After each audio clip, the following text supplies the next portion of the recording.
Mehmet Toýlyśka.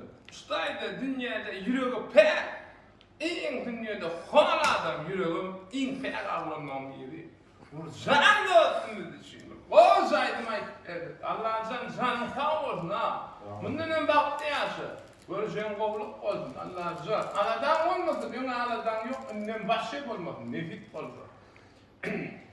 Mehevlerin açını almayan aklarda bir fikrin doğdum.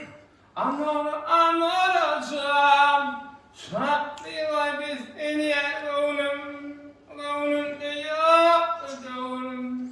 Dinledin gerek anaracağım. Taşın zaman öldüm bilmem. Mütleri kurmay nuran ay. Yüreğim bağla anaracağım. Şimdi! Senin için ağamsan, sana tak olsun, göreceğin kovluk olsun. Dine şartlarım yazar. Ne zor tutacağım ama. Sağ ol abi.